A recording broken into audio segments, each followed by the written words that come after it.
ದುಡ್ಡೇನ್ ಸ್ವಾಮಿ ತಲೆ ಎಡ್ಕೋ ಸಂಪಾದನೆ ಮಾಡ್ತಾರೆ. ಜನರನ್ನ ಜಾಗೃತರನ್ನಾಗಿ ಮಾಡೋದು ಅದೇ ನಮ್ಮ ಉದ್ದೇಶ. On Veterans Day in 2000. ಹಲವಾರು ಬಾರಿ ವಿಮಾನಗಳು ಅಪಘಾತಕ್ಕೀಡಾದಾಗ ಬ್ಲ್ಯಾಕ್ ಬಾಕ್ಸ್ನ ಬಗ್ಗೆ ಕೇಳಿರ್ತೀರಾ. ಅಷ್ಟಕ್ಕೂ ಈ ಬ್ಲ್ಯಾಕ್ ಬಾಕ್ಸ್ ಅಂದ್ರೇನು, ವಿಮಾನಗಳಲ್ಲಿ ಅದು ಹೇಗೆ ಕಾರ್ಯನಿರ್ವಹಿಸುತ್ತೆ, ಇದನ್ನು ಕಂಡುಹಿಡಿದವರು ಯಾರು, ಬಣ್ಣ ಯಾವುದು, ಹೀಗೆ ಕಪ್ಪು ಪೆಟ್ಟಿಗೆಯ ಬಗ್ಗೆ ಹಲವಾರು ಪ್ರಶ್ನೆಗಳು. ಏನಿದು ಬ್ಲ್ಯಾಕ್ ಬಾಕ್ಸ್? ಬ್ಲ್ಯಾಕ್ ಬಾಕ್ಸ್ ಉಪಕರಣವನ್ನು ಸಂಶೋಧನೆ ಮಾಡಿದವರು ಆಸ್ಟ್ರೇಲಿಯಾದ ಡೇವಿಡ್ ವಾರೆನ್.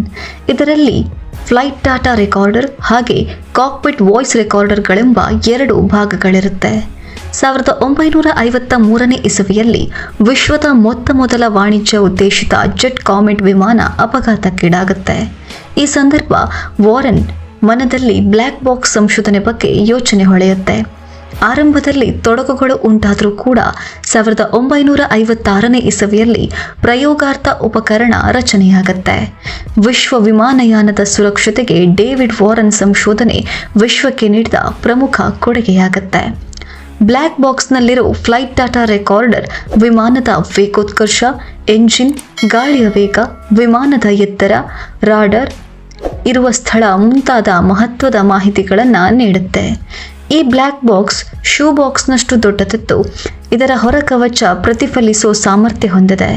ಹೊರಕವಚ ಸ್ಟೀಲ್ನಿಂದ ಆವೃತವಾಗಿದ್ದು ಈ ಪೆಟ್ಟಿಗೆ ಹೆಚ್ಚಿನ ಉಷ್ಣತೆ ಹೊಂದಿದ್ದು ಹಾಗೆ ನೀರಿನಾಳದಲ್ಲಿ ಮುಳುಗಿದ್ರೂ ಕೂಡ ಯಾವುದೇ ಮಾಹಿತಿಯನ್ನ ಕಳೆದುಕೊಳ್ಳದ ಹಾಗೆ ಕಾಪಾಡಿಕೊಳ್ಳುತ್ತೆ. ವಿಮಾನ ಅಪಘಾತದಲ್ಲಿ ಅತಿ ಕಡಿಮೆ ಹಾನಿಯಾಗೋ ಭಾಗ ಅಂದರೆ ಅದು ವಿಮಾನದ ಬಾಲ ಆಗಿರುತ್ತೆ. ಸೊ ಈ ಉಪಕರಣವನ್ನು ವಿಮಾನದ ಕೊನೆಯಲ್ಲಿ ಅಳವಡಿಸಲಾಗಿರುತ್ತೆ.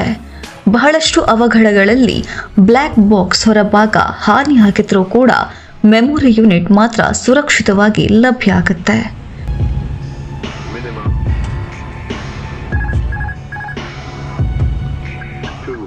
$20,000 ಅಡಿ ಸಮುದ್ರದ ತಳಭಾಗದಲ್ಲೂ 24 ಗಂಟೆಯವರೆಗೆ ಸುಸ್ಥಿತಿಯಲ್ಲಿರುವಂತೆ ಈ ಬಾಕ್ಸ್ ಅನ್ನು ತಯಾರಿಸಲಾಗಿರುತ್ತೆ. ಹಾಗೆ ಇದು ವಿಮಾನದ ಎಂಜಿನ್ಗೆ ಜೋಡಿಸಲಾದ ಜನರೇಟರ್ನಿಂದ ಚಾರ್ಜ್ ಕೂಡ ಆಗುತ್ತೆ. ಈ ಬಾಕ್ಸ್ಗೆ ಬ್ಲ್ಯಾಕ್ ಬಾಕ್ಸ್ ಅಂತ ಹೆಸರಿದ್ರೂ ಕೂಡ ಇದರ ಬಣ್ಣ ಕಡು ಕಿತ್ತಳೆ ಕೇಸರಿಯಾಗಿರುತ್ತೆ. ಈ ಬಾಕ್ಸ್ ಕಡು ಕಿತ್ತಳೆ ಹಾಗೆ ಹೊಳೆಯುವ ಬಿಳಿ ಪಟ್ಟಿ ಹೊಂದಿರುತ್ತೆ. ಈ ರೀತಿ ಇರೋದಕ್ಕೆ ಮುಖ್ಯ ಕಾರಣ ಅವಶೇಷಗಳಲ್ಲಿ ಸುಲಭವಾಗಿ ಪತ್ತೆ ಮಾಡಲಿಕ್ಕೆ. ಈ ಬಾಕ್ಸ್ಗೆ ಬ್ಲ್ಯಾಕ್ ಬಾಕ್ಸ್ ಅನ್ನೋ ಹೆಸರನ್ನ ಏಕೆ ಇಟ್ಟಿರಬಹುದು ಅನ್ನೋದಕ್ಕೆ ಸ್ಪಷ್ಟ ಉತ್ತರ ಇನ್ನೂ ಕೂಡ ಸಿಕ್ಕಿಲ್ಲ.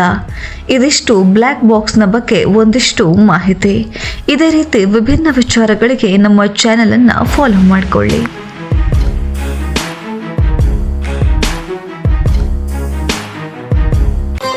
ಮತ್ತೆ ಭೇಟಿಯಾಗೋಣ. ನಮಸ್ಕಾರ.